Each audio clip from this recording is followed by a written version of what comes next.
그 여자요? 한 달 전에 나갔어요. 임대료를 못 내서 쫓겨났다더군요. 퇴직 후의 고요한 일상 속에서 그는 오랜만에 진심이라 믿었던 사랑을 만났습니다.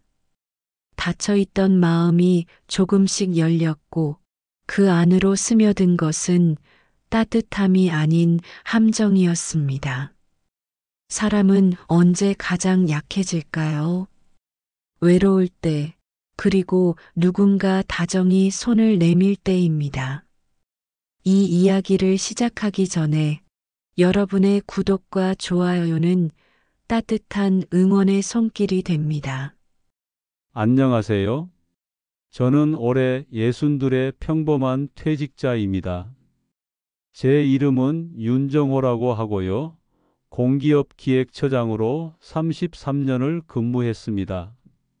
정년 퇴직을 2달 앞두고 있을 때였어요. 주변에선 모두 축하한다며 제 손을 잡아줬지만 저는 솔직히 기쁘지 않았습니다. 아니, 기쁘다기보다는 막연한 두려움이 더 컸죠.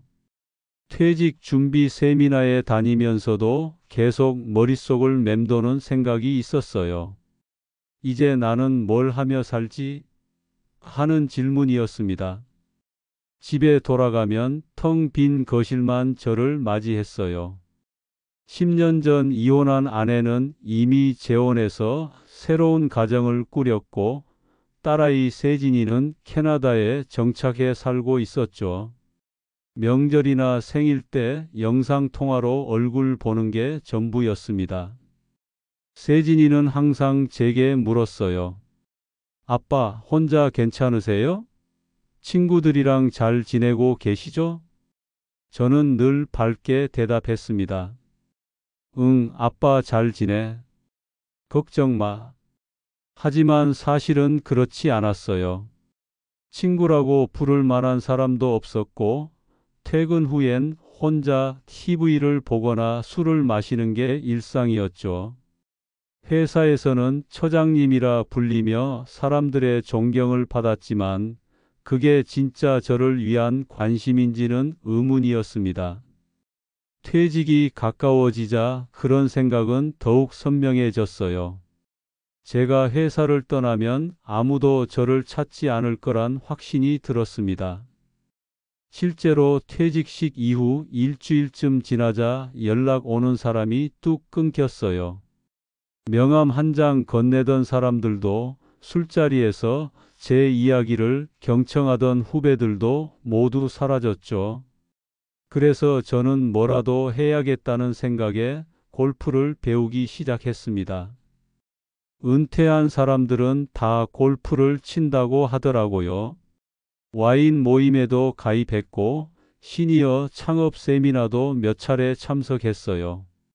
하지만 어디에서도 마음이 편하지 않았습니다. 골프장에선 제 스윙이 어색했고 와인 모임에선 사람들의 대화가 낯설었어요. 세미나장에선 강사의 말이 공허하게 들렸죠. 어느 날 저녁 퇴직금 통장을 확인하며 앉아 있는데 문득 이런 생각이 들었어요. 이 돈으로 뭘 할 수 있을까? 여행을 가볼까? 작은 사업이라도 시작해 볼까? 하지만 혼자 여행 가는 건 외로울 것 같았고 사업은 자신이 없었습니다. 그날 밤 거울을 보며 제 얼굴을 한참 들여다봤어요. 주름이 깊어진 얼굴, 희끗희끗한 머리카락. 그 속에서 저는 이상하게도 낯선 사람을 보고 있는 기분이었습니다. 33년을 성실하게 살아왔고 가족을 위해 일했으며 회사에 충성했던 사람. 그런데 정작 그 끝에 남은 건 아무것도 없었어요. 제 인생에서 나라는 사람이 사라져버린 것 같았습니다. 회사에서의 저, 아빠로서의 저, 남편이었던 저. 그 역할들이 하나씩 벗겨지자 남은 건 덩그러니 홀로 선 노인 한 명뿐이었죠. 그날 밤 저는 처음으로 울었습니다. 소리 내지 않고 조용히, 아무도 제 눈물을 보지 못하게. 그렇게 저의 퇴직 생활은 시작되었습니다. 공허함과 외로움 속에서요. 그렇게 몇 주가 흘렀습니다. 저는 여전히 주말마다 골프 연습장을 찾았어요. 실력이 늘지 않아도 괜찮았습니다. 그저 집에 혼자 있기 싫었거든요. 어느 토요일 오후였어요. 평소처럼 드라이빙 레인지에서 공을 치고 있는데 옆 타석에서 누군가 말을 걸어왔습니다. 스윙 자세가 좋으시네요. 오래 치신 분 같은데요? 돌아보니 단정한 차림의 여성이 미소를 지으며 서 있었어요. 짙은 갈색 머리를 한쪽으로 넘긴 모습이 세련되어 보였고 나이는 50 중반쯤 되어 보였습니다. 아니에요. 저는 초보예요. 제가 어색하게 웃자 그녀가 자연스럽게 다가왔습니다. 저도 요즘 다시 시작했어요. 유진이라고 해요. 정호라고 합니다. 악수를 나누는 순간 그녀의 손이 따뜻하다는 걸 느꼈어요. 오랜만에 누군가와 나누는 접촉이었죠. 유진 씨는 제 옆 타석에서 공을 치며 가끔 말을 걸어왔습니다. 날씨 이야기, 골프장 이야기, 사소한 것들이었지만 저는 그 대화가 좋았어요. 라운드를 마치고 클럽하우스 카페에 앉았을 때 유진 씨가 커피를 권했습니다. 정호 씨, 혹시 퇴직하신 지 얼마 안 되셨죠? 깜짝 놀라 그녀를 쳐다봤어요. 어떻게 알았냐고 묻자 그녀가 부드럽게 웃었습니다. 표정에서 보여요. 저도 비슷한 분들을 많이 만나거든요. 재혼 컨설팅과 시니어 커뮤니티 운영 일을 하고 있어요. 그러시군요. 요즘 혼자 지내시는 분들 정말 많아요. 특히 남성분들은 퇴직 후 적응이 더 힘드시더라고요. 정호 씨도 그런 것 같은데 제 눈에는요.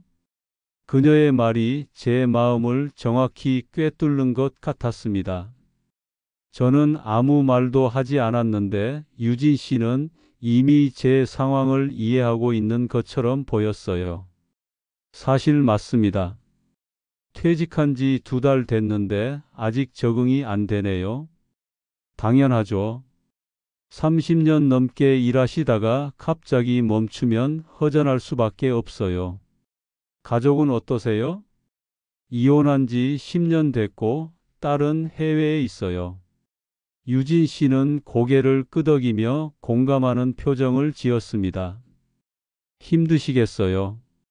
혼자 계시면 하루가 어떻게 가는지도 모르죠. 저도 비슷한 경험이 있어서 잘 알아요. 그날 이후로 저는 유진 씨를 자주 만났습니다. 처음엔 우연을 가장했지만 나중엔 서로 시간을 맞춰 골프장에 나갔어요. 라운드를 마치고 나면 늘 카페에서 이야기를 나눴죠. 그녀는 제 이야기를 잘 들어줬습니다. 회사 생활 이야기, 이혼 과정, 딸과의 관계까지. 누구에게도 하지 못했던 이야기들을 유진 씨 앞에서는 자연스럽게 꺼낼 수 있었어요. 정호 씨는 정말 성실하게 사셨네요. 그런데 이제는 자신을 위해 사는 게 어때요? 제 자신을 위해서요? 네. 그동안 회사를 위해, 가족을 위해 사셨잖아요. 이젠 정호 씨가 하고 싶은 것, 좋아하는 것 찾으셔야죠. 그녀의 말은 늘 저를 위로해 줬어요. 제가 쓸모없는 사람이 아니라 새로운 시작을 앞둔 사람이라고 느끼게 해줬죠. 유진 씨와 함께 있으면 외로움이 조금씩 사라지는 것 같았습니다. 한 달쯤 지났을 때 그녀가 제안을 했어요. 정호 씨, 다음 주에 제가 운영하는 시니어 모임에 오시는 거 어때요? 비슷한 연령대 분들이 모여서 식사도 하고 이야기도 나누는 자리예요. 그래도 될까요? 물론이죠. 다들 좋은 분들이에요. 외롭게 지내시는 것보다 훨씬 나을 거예요. 저는 그 제안을 받아들였습니다. 솔직히 그때는 유진 씨가 저를 배려해 주는 게 고마웠어요. 누군가 저를 신경 써준다는 것 자체가 오랜만이었거든요. 모임 장소는 강남의 한 레스토랑이었습니다. 깔끔한 인테리어에 조용한 분위기였죠. 참석자들은 대부분 50 후반에서 60 초반의 사람들이었어요.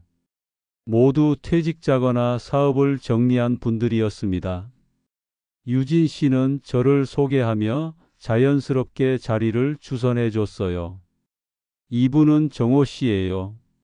공기업에서 오래 근무하셨고 요즘 새로운 인생을 준비 중이시죠.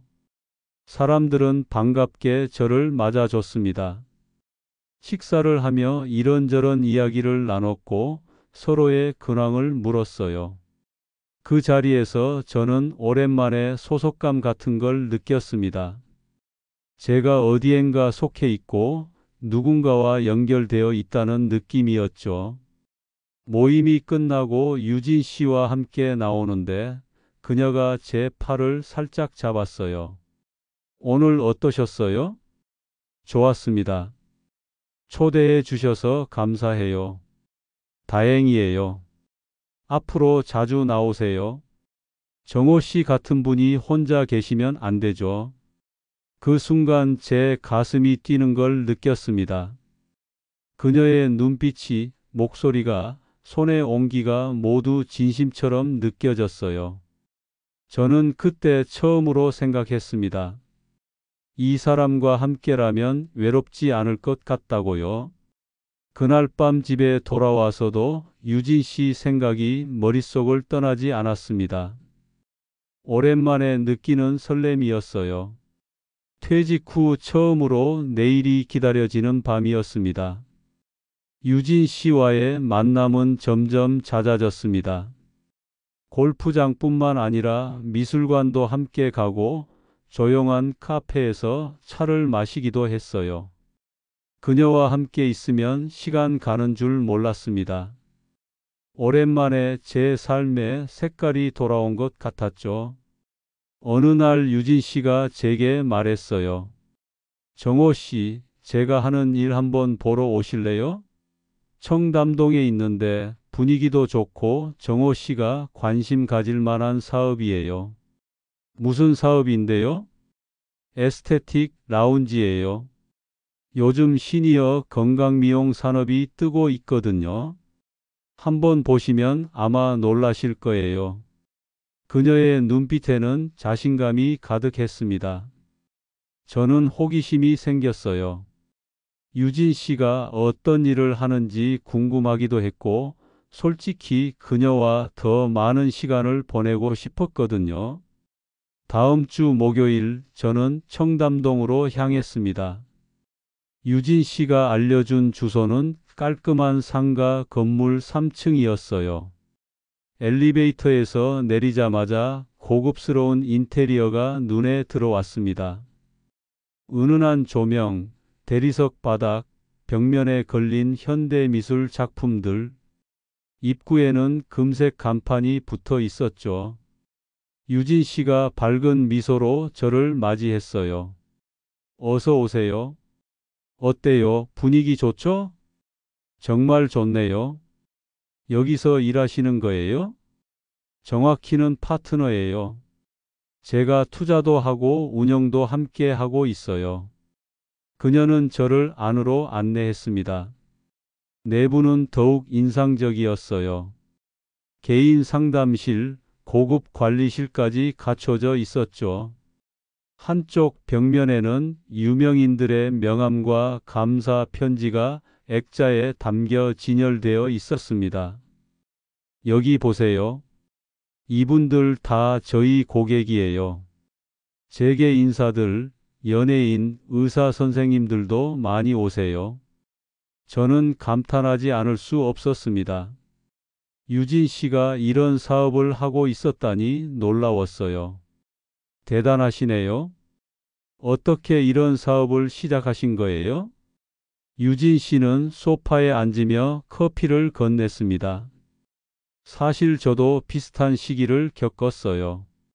이혼하고 나서 한동안 방황했죠. 그러다가 이 일을 시작하게 됐고, 지금은 제 인생 2막이라고 생각해요. 정호 씨도 지금 그 시작점에 계시잖아요. 퇴직은 끝이 아니라 새로운 시작이에요. 그녀의 말에는 확신이 담겨 있었습니다. 저는 그 확신이 부러웠어요. 저도 그렇게 당당하게 제 미래를 이야기할 수 있으면 좋겠다고 생각했죠. 요즘 시니어 산업이 정말 빠르게 성장하고 있어요. 은퇴 세대가 늘면서 시장이 엄청나게 커지고 있거든요. 건강, 미용 분야는 특히 더 그래요. 유진 씨는 태블릿을 꺼내 자료를 보여줬습니다. 시장 조사 보고서, 성장 그래프까지 모든 게 전문적이고 체계적으로 정리되어 있었어요. 그날 저녁 유진 씨는 저를 근처 일식집으로 데려갔습니다. 조용한 개인실에서 식사를 하는데 그녀가 조심스럽게 말을 꺼냈어요. 정호 씨, 혹시 앞으로 어떤 계획 있으세요? 계획이요? 아직은 특별히 없는데요. 그냥 이렇게 지내실 건가요? 저는 잠시 말을 멈췄습니다. 사실 그게 제일 두려웠거든요. 계획 없이 하루하루 흘러가는 시간들이요. 솔직히 뭘 해야 할지 모르겠어요. 나이도 있고 새로 시작하기엔 자신도 없고요. 유진 씨가 제 손을 가만히 잡았습니다. 정호 씨는 충분히 능력 있는 분이에요. 공기업에서 30년 넘게 일하셨잖아요.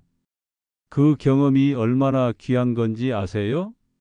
하지만 이제는 다 쓸모없는 것 같아요. 아니에요.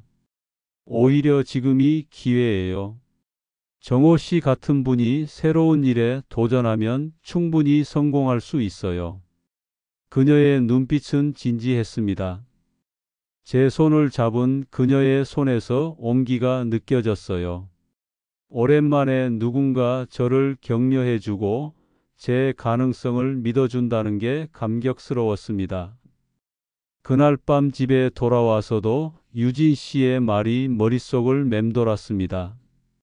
저는 거울 앞에 섰습니다. 몇 주 전과는 다른 제 모습이 보였어요. 눈빛에 생기가 돌아왔고 표정도 밝아진 것 같았죠. 유진 씨를 만나고부터 제 삶에 변화가 생기고 있었습니다. 그날 밤 저는 오랜만에 편안하게 잠들었어요. 꿈속에서 유진 씨가 미소 지으며 제 손을 잡고 있었습니다. 그 꿈이 현실이 되길 바라면서요. 그렇게 2달쯤 흘렀을까요? 저는 어느새 유진 씨 없는 하루를 상상할 수 없게 되었습니다. 아침에 일어나면 가장 먼저 그녀에게 문자를 보냈고 밤에 잠들기 전엔 통화를 했어요. 퇴직 후 처음으로 누군가에게 의지하고 있다는 느낌이었죠. 어느 금요일 저녁이었습니다. 유진 씨가 한강이 보이는 레스토랑으로 저를 초대했어요. 평소보다 차림새가 격식 있어 보였고 표정도 조금 진지했습니다. 창가 자리에 앉아 와인이 나오자 그녀가 천천히 입을 열었어요. 정호 씨, 사실 오늘 드릴 말씀이 있어서 모셨어요. 무슨 말씀이신데요? 유진 씨는 잠시 제 눈을 바라보다가 가방에서 두꺼운 서류 봉투를 꺼냈습니다. 저희 라운지가 특급 회원제로 확장하려고 해요. 정호 씨와 함께 미래를 준비하고 싶어서요. 저와 함께요? 네. 투자 파트너로 함께 하시면 어떨까 해서요. 정호 씨 같은 분이 계시면 사업이 훨씬 안정적으로 성장할 수 있을 것 같아요. 저는 당황스러웠습니다. 투자라는 단어가 갑자기 나오니 머릿속이 복잡해졌어요. 하지만 저는 이런 쪽은 잘 몰라서요. 괜찮아요. 제가 다 설명해 드릴게요. 천천히 보시고 결정하세요. 집에 돌아와 서류를 펼쳤습니다. 사업 계획서에는 시장 분석부터 수익 구조까지 상세하게 정리되어 있었어요. 법무법인 도장이 찍힌 계약서, 기존 투자자 명단, 분기별 수익 보고서까지 갖춰져 있었죠. 투자자 명단에는 제가 아는 대기업 임원 이름도 보였습니다. 다음 날 유진 씨에게 전화를 걸었어요. 어제 서류 다 봤는데 제가 투자하면 구체적으로 어떻게 되는 건가요? 우선 특급 회원제 시설 확충에 사용되고요. 정호 씨는 공동 운영자로 참여하시는 거예요. 배당은 분기마다 나가고 1년이면 투자금 회수 가능해요. 그런데 금액이 좀 크지 않나요? 서류에 적힌 최소 투자 금액은 5억 원이었습니다. 제 퇴직금 대부분이었죠. 정호 씨, 이건 단순한 투자가 아니에요. 우리의 미래를 함께 만드는 거예요. 그녀의 목소리가 떨렸습니다. 진심이 담긴 떨림처럼 느껴졌어요. 저는 정호 씨를 정말 믿어요. 혼자가 아니라 함께 나이 들고 싶어요. 이 사업이 성공하면 우리 둘 다 편안한 노후를 보낼 수 있어요. 그 말을 듣는 순간 제 가슴이 뛰었습니다. 함께 나이 든다는 말이 마치 프로포즈처럼 들렸거든요. 며칠을 고민했습니다. 딸 세진이에게 상담할까 했지만 그러면 반대할 게 뻔했어요. 결국 저는 유진 씨를 만나 결정을 알렸습니다. 투자하겠습니다. 유진 씨를 믿어요. 그녀의 눈에 눈물이 맺혔어요. 고마워요, 정호 씨. 후회 안 하실 거예요. 제가 책임질게요. 계약은 신속하게 진행됐습니다. 법무법인 직인이 찍힌 계약서에 서명하고 이틀 후 유진 씨가 알려준 계좌로 8억 원을 송금했어요. 퇴직금 통장이 거의 비워지는 걸 보면서도 불안하지 않았습니다. 유진 씨가 있으니까요. 송금 확인 후 그녀가 전화를 걸어왔어요. 정호 씨, 정말 감사해요. 이번 주말에 제주도에서 투자자 모임이 있어요. 라운딩도 하고 친목도 다지는 자리인데 꼭 함께 가요. 제주도요? 네. 기존 투자자분들도 다 오세요. 정호 씨를 소개하고 싶어요. 저희의 새로운 시작을 축하하는 자리로요. 저는 기쁜 마음으로 승낙했습니다. 드디어 제 인생에 새로운 봄이 온 것 같았어요. 더 이상 혼자가 아니었고 함께 미래를 꿈꿀 사람이 생겼으니까요. 제주도 가는 비행기 표를 예매하면서 저는 가슴이 설렜습니다. 유진 씨와 함께하는 첫 여행이기도 했고 새로운 동료들을 만나는 자리이기도 했으니까요. 오랜만에 제 삶에 희망이 가득했습니다. 하지만 그때 저는 몰랐습니다. 그 희망 뒤에 어떤 어둠이 기다리고 있는지를요. 제주도행 비행기 안에서 저는 내내 설레었습니다. 유진 씨가 옆자리에 앉아 제 손을 꼭 잡아줬어요. 그녀의 손은 따뜻했고 저는 이 순간이 영원했으면 좋겠다고 생각했죠. 긴장하셨어요? 괜찮아요. 다들 좋은 분들이에요. 아니에요. 기대되네요. 공항에서 나오자 고급 승합차가 대기하고 있었습니다. 기사가 정중하게 인사하며 짐을 실어줬어요.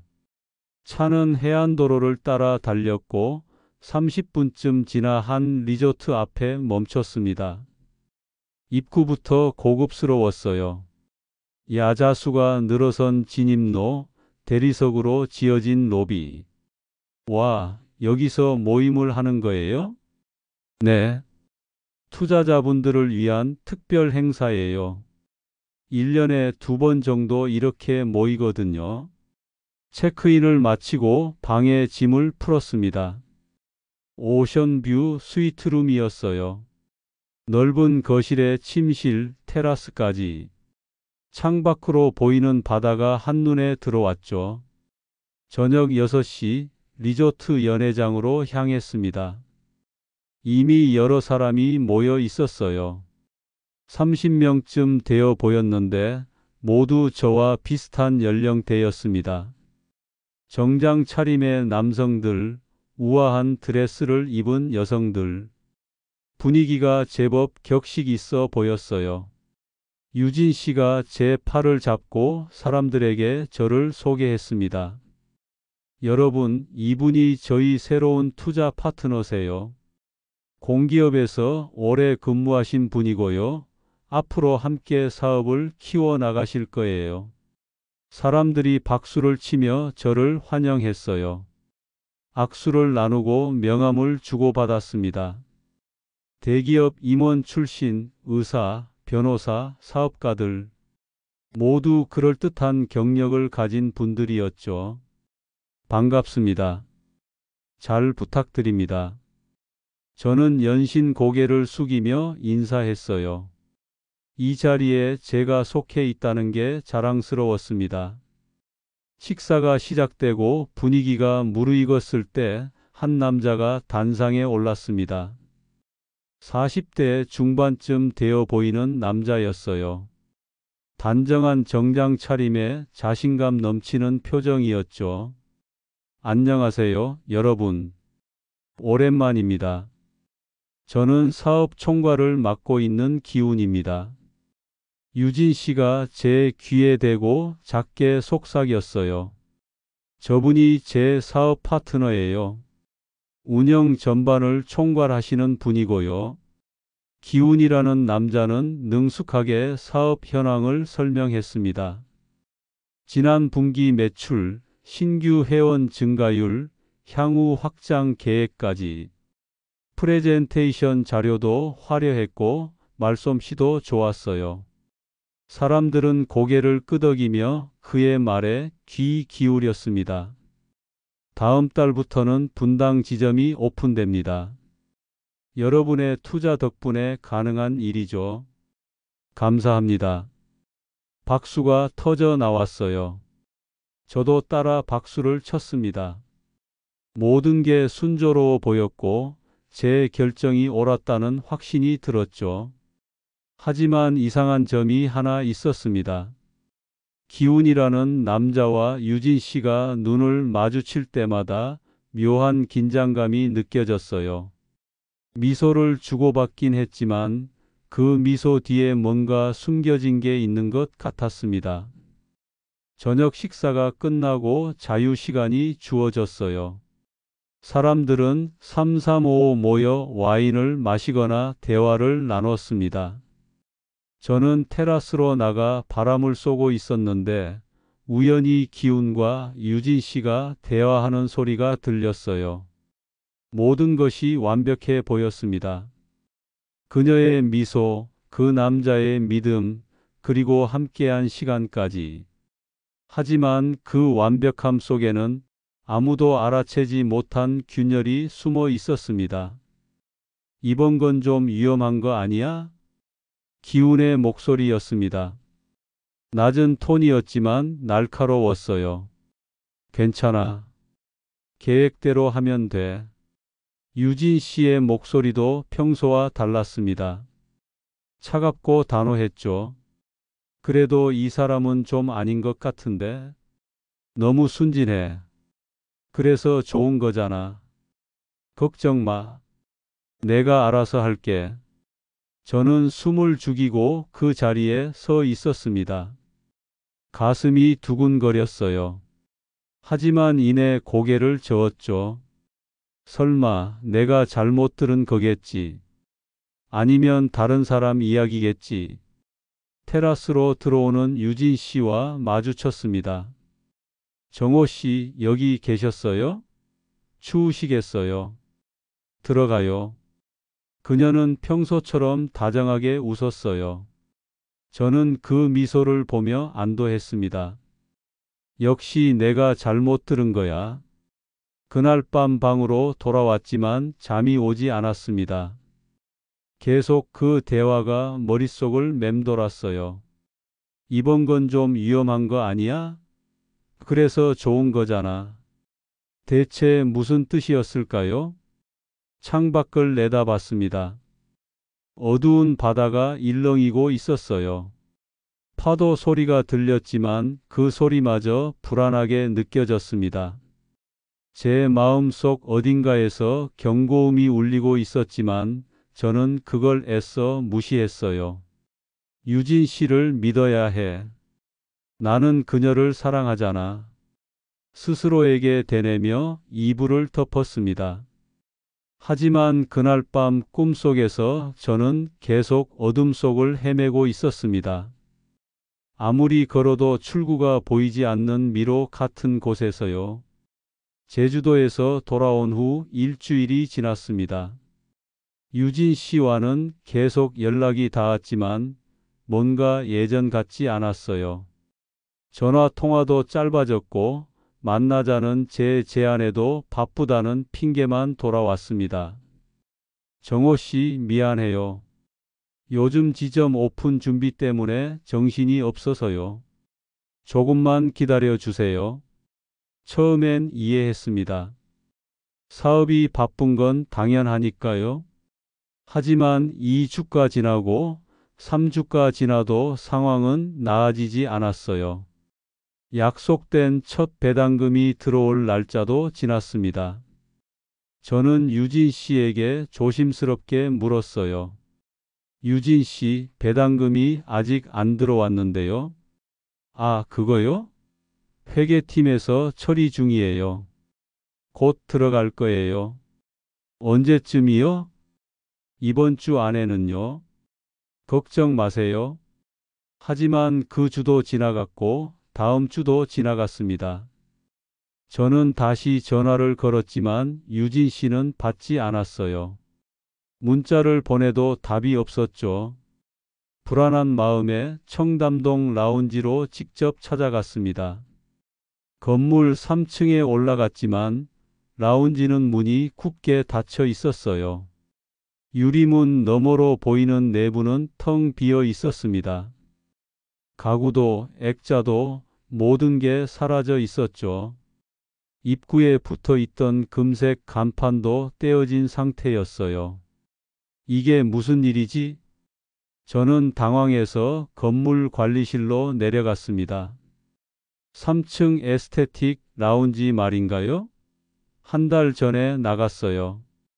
임대료 연체해서 쫓겨난 거예요. 한 달 전이요? 그럴 리가 없는데요. 제가 직접 처리했는걸요. 사업자가 야반도주했다고 들었어요. 머리가 멍해졌습니다. 제가 투자한 게 불과 한 달 전인데 그 전에 이미 문을 닫았다는 거였어요.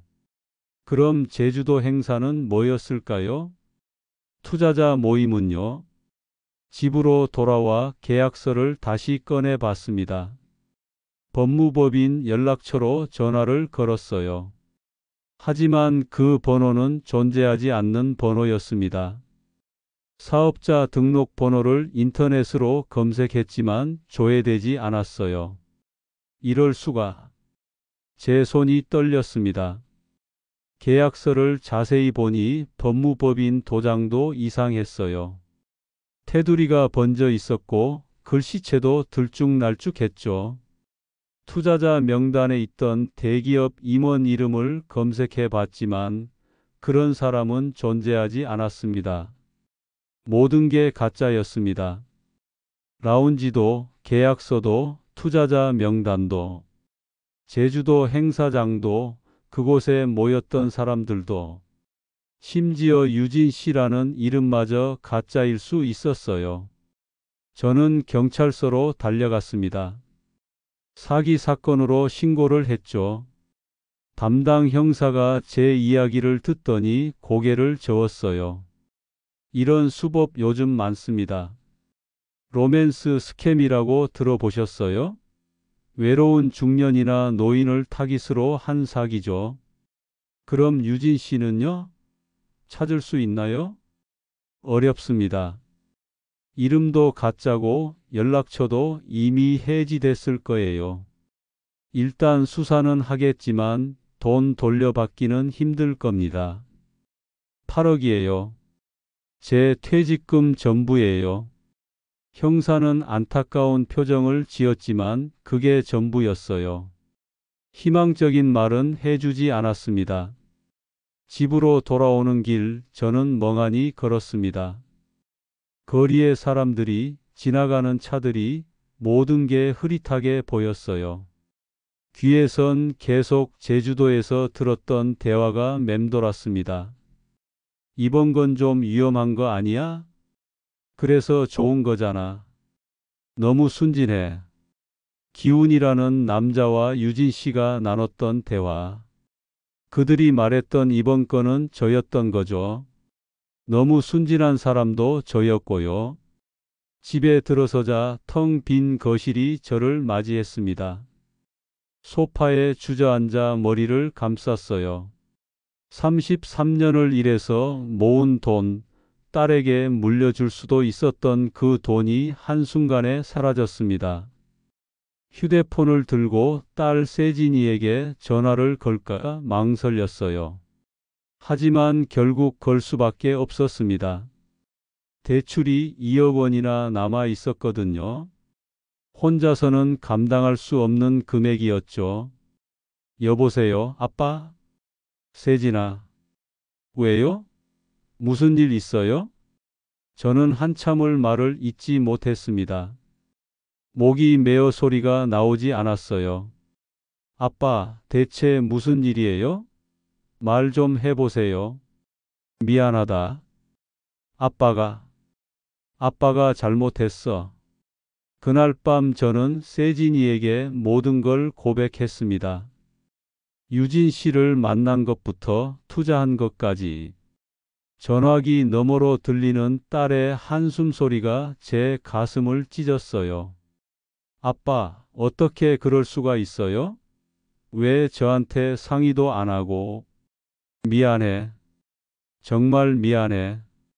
세진이는 울먹이며 전화를 끊었습니다. 저는 어두운 거실에 혼자 남겨졌어요. 창밖으로 보이는 도시의 불빛들이 흐릿하게 번졌습니다.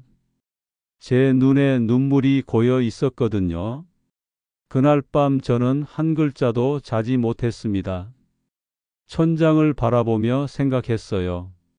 어떻게 이렇게 됐을까? 어디서부터 잘못된 걸까? 하지만 답은 나오지 않았습니다. 다만 한 가지는 확실했어요. 제 인생이 완전히 무너져 내렸다는 것. 경찰 수사는 진전이 없었습니다. 한 달이 지나도, 두 달이 지나도 유진 씨는 찾을 수 없었어요. 전화번호는 해지됐고 그녀가 알려준 주소는 애초에 존재하지 않는 곳이었습니다. 제주도 리조트에 문의했지만 그날 행사는 개인 모임으로 등록되어 있었고 예약자 정보도 가짜였어요. 범인들이 아마 조직적으로 움직였을 겁니다. 이런 경우 해외로 도피하는 경우가 많아서요. 형사의 말을 듣고 집으로 돌아오는 길, 저는 무너져 내렸습니다. 길가 벤치에 주저앉아 한참을 그렇게 있었어요. 지나가는 사람들이 저를 쳐다봤지만 신경 쓰이지 않았습니다. 은행에서 대출 독촉 전화가 오기 시작했어요. 고객님, 이번 달 상환금이 연체되셨는데요. 죄송합니다. 조금만 기다려 주세요. 고객님, 이미 연체 2주째입니다. 빨리 처리해 주셔야 합니다. 저는 통장 잔고를 확인했습니다. 남은 돈은 300만 원. 한 달 생활비도 안 되는 금액이었죠. 대출 2억 원을 갚을 방법은 없었어요. 결국 집을 팔기로 했습니다. 30년을 살던 아파트였어요. 딸 세진이가 자라던 곳이고 아내와 함께 꾸몄던 보금자리였죠. 부동산에 내놓자 한 달 만에 계약이 됐습니다. 금매로 내놓았으니 당연했어요. 이사는 언제까지 나가시면 되나요? 다음 달 말까지요. 짐을 싸며 저는 오랜 기억들과 마주했습니다. 세진이 어릴 적 그린 그림, 아내가 좋아하던 찻잔, 회사에서 받은 표창장들, 모든 게 이제는 의미 없어 보였어요. 대부분은 버렸고 몇 가지만 박스에 담았습니다. 이사 간 곳은 외곽의 원룸이었어요. 10평도 안 되는 좁은 공간.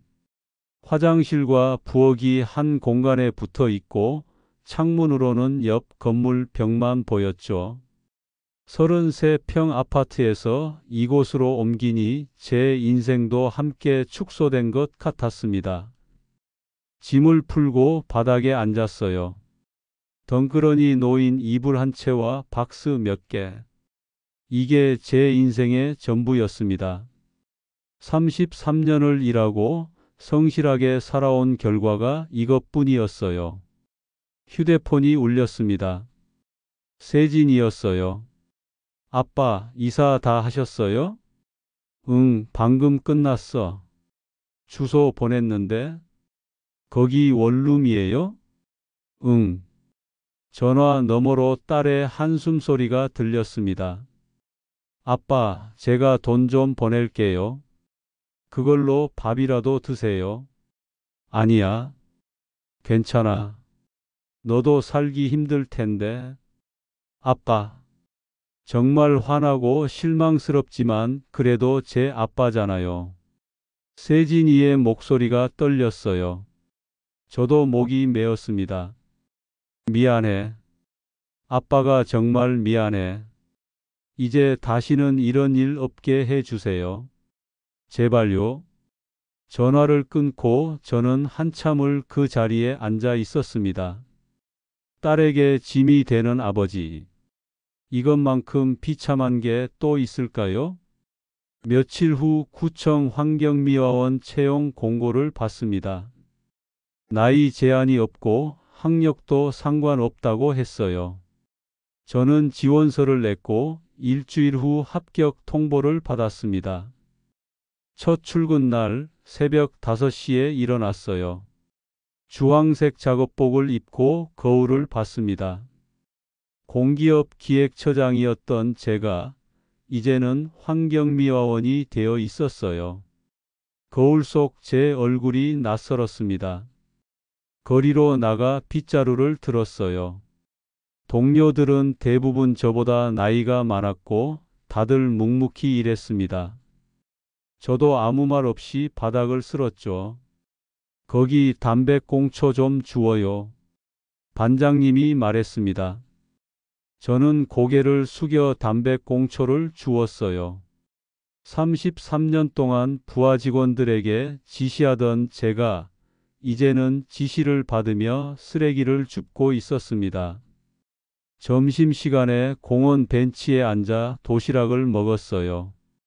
지나가는 사람들을 보며 생각했습니다. 저 사람들 중에 저처럼 된 사람이 또 있을까? 외로움을 인정하지 못해 자존심 때문에 사랑받고 싶은 마음 때문에 모든 걸 잃은 사람이요. 그날 밤 원룸으로 돌아와 샤워를 했습니다. 거울에 비친 제 몸은 여기저기 멍들어 있었어요. 익숙하지 않은 노동 때문이었죠. 하지만 신기하게도 마음은 조금 편했습니다. 생각할 겨를이 없었거든요. 몸이 피곤하니 머리도 복잡하지 않았어요. 이불을 깔고 누웠습니다. 천장을 바라보며 저는 깨달았어요. 유진 씨가, 아니 그 여자가 저를 속인 건 맞지만 제일 큰 문제는 따로 있었다는 걸요. 저는 제 외로움을 인정하지 못했습니다. 퇴직 후 아무도 저를 필요로 하지 않는다는 사실을, 딸과도 멀어졌다는 현실을, 혼자 늙어간다는 두려움을 받아들이지 못했어요. 그래서 누군가 손을 내밀자 아무 생각 없이 덥석 잡아버렸죠. 자존심이 저를 망쳤습니다. 나는 성실하게 살았어. 나는 능력 있는 사람이야. 나는 속을 사람이 아니야 라는 착각이요. 하지만 외로움 앞에서 자존심은 아무 소용없었어요. 오히려 그 자존심이 저를 더 쉬운 타깃으로 만들었죠. 휴대폰 사진첩을 열었습니다. 유진 씨와 찍은 사진들이 아직 남아 있었어요. 골프장에서, 카페에서, 제주도에서. 그 사진 속 저는 행복해 보였습니다. 진짜 행복했을까요? 아니면 행복한 척 했던 걸까요? 사진들을 모두 지웠습니다. 하나씩 삭제 버튼을 누를 때마다 마음이 조금씩 가벼워졌어요. 마지막 사진까지 지우고 나니 비로소 숨이 쉬어졌습니다. 창밖을 봤어요. 어둠 속에서 도시의 불빛들이 반짝였습니다. 저는 이제 그 불빛 중 하나에 불과했어요. 특별할 것도 중요할 것도 없는 평범한 노인. 하지만 그게 나쁘지만은 않았습니다. 오히려 솔직해진 것 같았거든요. 눈을 감았습니다. 내일 또 새벽에 일어나야 했어요. 거리를 쓸고 쓰레기를 줍고 그렇게 하루를 보내야 했죠. 하지만 괜찮았습니다. 적어도 이제는 거짓 없이 살 수 있으니까요. 환경미화원 일을 시작한 지 석 달이 지났습니다. 새벽 5시에 일어나 거리를 쓸고 오후 2시면 일과가 끝났어요. 처음엔 힘들었지만 이제는 익숙해졌습니다. 어느 토요일 아침이었어요. 평소처럼 공원을 청소하고 있는데 휴대폰에 문자가 왔습니다. 세진이었죠. 아빠, 다음 달에 한국 갈게요. 같이 밥 먹어요. 저는 미소를 지었습니다. 딸이 저를 찾아온다니. 그것만으로도 감사했어요. 점심시간에 벤치에 앉아 도시락을 먹었습니다. 동료 한 분이 옆에 앉았어요. 오늘 날씨 좋네요. 그러게요. 형님은 어쩌다 이 일 하시게 됐어요? 저는 잠시 망설이다가 솔직하게 말했습니다. 사기 당했어요. 퇴직금 다 날렸죠. 아이고, 저도 비슷해요. 자식한테 사업 자금 줬다가 다 날렸어요. 그분은 쓸쓸하게 웃었습니다. 저도 따라 웃었어요. 우리는 각자의 이유로 여기 있었지만 결국 비슷한 처지였죠. 그래도 일할 수 있는 게 어디예요? 건강하면 된 거죠. 맞습니다. 퇴근 후 원룸으로 돌아왔습니다. 좁은 방이지만 이제는 정이 들었어요. 창문을 열고 바람을 쐬었습니다. 예전 같았으면 이 좁은 공간이 비참하게 느껴졌을 텐데 지금은 그렇지 않았어요. 거울을 봤습니다. 주름이 더 깊어진 얼굴, 거칠어진 손. 하지만 눈빛만큼은 예전보다 담담해진 것 같았어요. 저는 이제 알았습니다. 사랑보다 무서운 건 외로움이고 그 외로움을 인정하지 못했을 때 사람은 가장 쉽게 무너진다는 걸요. 유진 씨라는 여자의 두 얼굴보다 더 무서웠던 건 제 안의 허기였습니다. 누군가에게 필요한 사람이 되고 싶었던 갈망, 인정받고 싶었던 욕심이요. 모든 걸 잃었지만 하나는 얻었습니다. 솔직함이요. 이제 저는 외롭다고 말할 수 있고 힘들다고 인정할 수 있어요. 그게 부끄럽지 않습니다. 휴대폰을 들고 세진이에게 답장을 보냈어요. 그래, 아빠가 맛있는 거 사줄게. 보고 싶다. 전송 버튼을 누르고 저는 창밖을 바라봤습니다. 해가 지고 있었어요.